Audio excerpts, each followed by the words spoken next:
In the late 1990s, the Cold War came to an end, and the whole basis on which the varied capabilities of the RAF had been built began to change.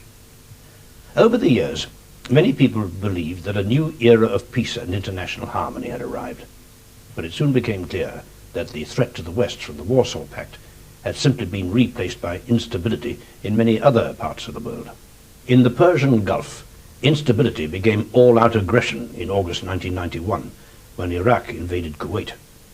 There was a massive international reaction in which the forces of 17 nations took part.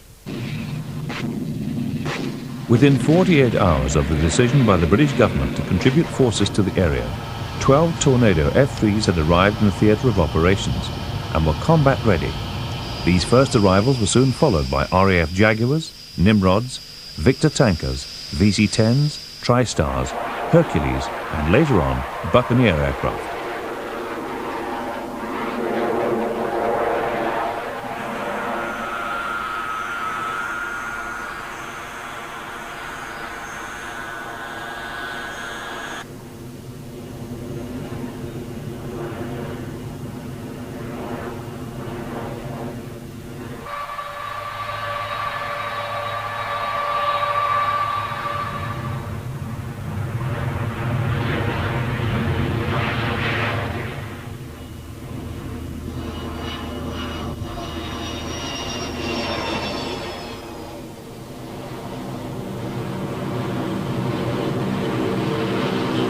By the 16th of January 1991, the international force was in position and ready to start operations. That night, a massive air assault was launched against key Iraqi targets. The RAF Tornado GR-1s were directed against enemy airfields, where they caused a great deal of damage.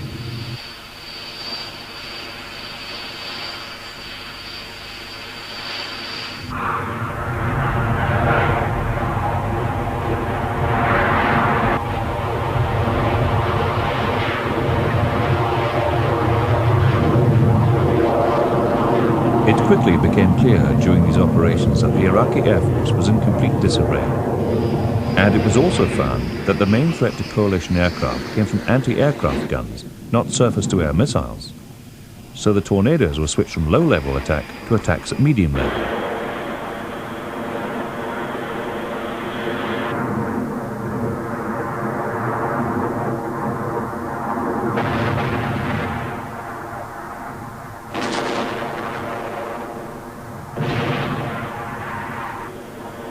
At the same time, fewer JP-233 anti-airfield weapons were employed, and more reliance was placed on conventional 1,000-pound bombs. At first, these were guided onto their target by pave spike laser systems. And then, because of the need to operate at night, by newly arrived TIALD, thermal imaging airborne laser designation pods. As the coalition offensive unfolded, Tornadoes and Jaguars attacked Iraqi transportation targets, bridges, supply depots, ammunition dumps, and other key features in the extensive enemy military infrastructure.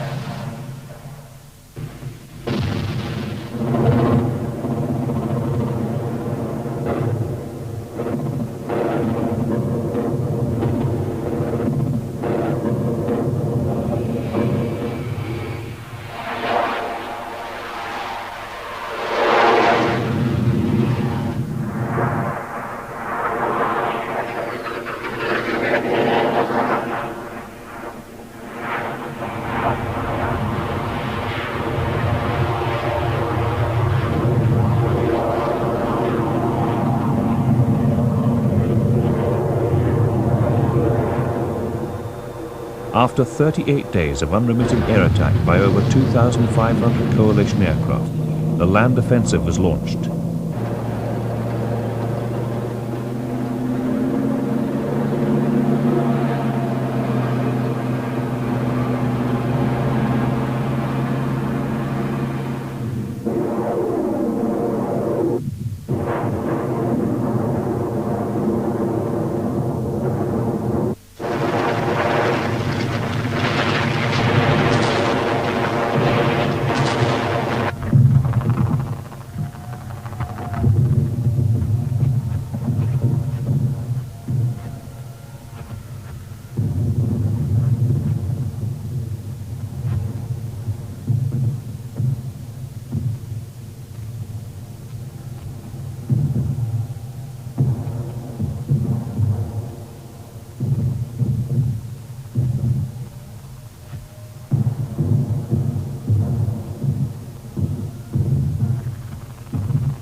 Within only 100 hours of ground fighting, it was clear that the Iraqi forces were defeated, and the coalition called a halt to the advance.